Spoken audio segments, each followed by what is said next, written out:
January 15th, 2023.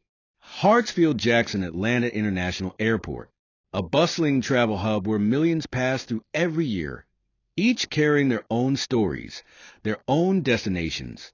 But on this particular day, among the sea of faces and hurried footsteps, an unexpected moment unfolded, one that no one could have predicted, a moment that started quietly enough but would ripple far beyond the airport gates. What would you do if you witnessed something you couldn't ignore? If you were forced to make a choice between staying silent and standing up? That's the question at the heart of today's story. The morning rush was in full swing. The airport was alive with the usual chaos. Announcements echoing overhead, travelers dragging suitcases to their gates, and the hum of coffee machines at every corner. Among them was Sergeant Marcus Turner, a decorated Army veteran, returning home after completing a humanitarian mission overseas. Dressed in his crisp uniform, Marcus carried himself with the quiet dignity of someone who had seen more than most of us could imagine. He wasn't looking for attention. For Marcus, this was just another day, another flight, another journey home to his family. But what he didn't know was that this ordinary trip would test not just his patience, but his character. And it would test the character of those around him. On the same flight, sitting at the gate just a few seats away, was a woman named Ellen Crawford. She appeared to be in her mid-50s, immaculately dressed in designer clothing. Her demeanor suggested she was used to getting her way, and the world seemed to bend to her will. Her seat was booked in first class, where she always flew. She liked the space, the comfort, the prestige. For Ellen, flying was more about status than necessity. The flight was set to board at 9:45 a.m. The announcements began, and people gathered near the gate. And this is where everything started. When Marcus's group was called to board, priority passengers, military members, and first-class ticket holders, he stood up and walked toward the gate. He handed his boarding pass to the agent, who smiled and thanked him for his service.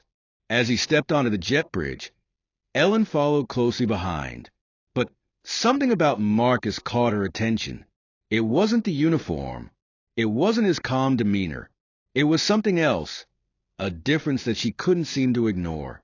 When Marcus turned to place his bag in the overhead compartment, she saw his assigned seat, 3A, first class. And that's when it happened. "Excuse me." Ellen's voice cut through the cabin, sharp and loud enough to draw the attention of passengers and flight attendants alike.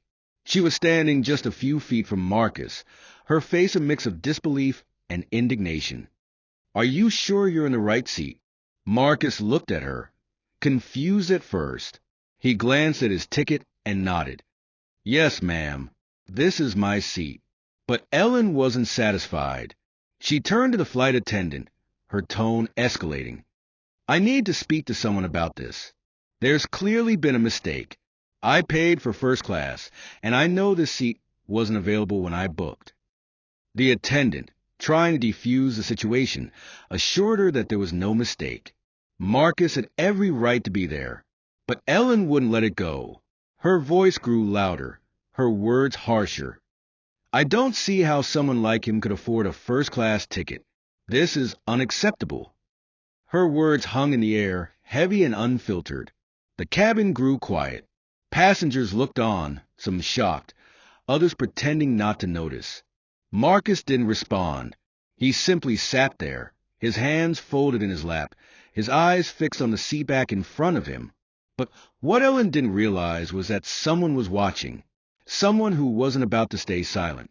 A man sitting just a few rows behind Ellen had been observing the entire interaction. His name was Robert Jenkins, a prominent civil rights attorney traveling to Washington, D.C., for a speaking engagement. Robert wasn't the type to shy away from confrontation, especially when it came to matters of justice. He stood up and addressed Ellen directly, his voice calm but firm. "Ma'am," he said, "I think you owe this gentleman an apology." Ellen turned, startled by the interruption. "Excuse me." Robert stepped into the aisle, now the focus of every pair of eyes in the cabin. "This man has served our country. He's earned his place here just as much as you have. Your behavior is not only disrespectful, it's unacceptable. Ellen tried to argue, but Robert wasn't finished. He pointed out that Marcus's service uniform symbolized sacrifices she could never understand. He reminded her that respect wasn't about social class or status, but about humanity.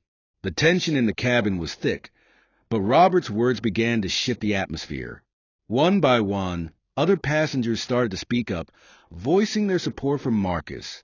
The flight attendant returned, offering Marcus a heartfelt apology for the situation.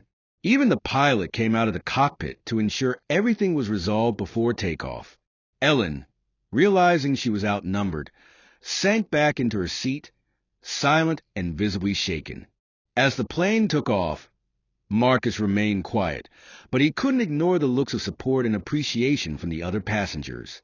Robert, now seated, caught his eye and gave him a small nod. It was a moment that spoke volumes, an unspoken acknowledgement of resilience, respect, and the power of standing up for what's right. The story didn't end there.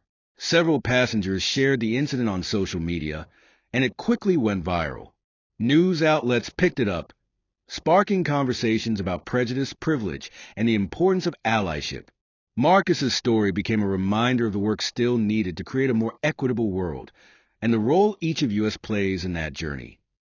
This story is a powerful example of how one person's courage can inspire change. It's a reminder to never underestimate the impact of standing up for what's right, even when it's uncomfortable. What would you have done if you were on that plane? Would you have spoken up, or would you have stayed silent? Let us know in the comments below. And don't forget to subscribe for more stories that challenge, inspire, and move us to action. Thank you for watching, and we'll see you in the next one.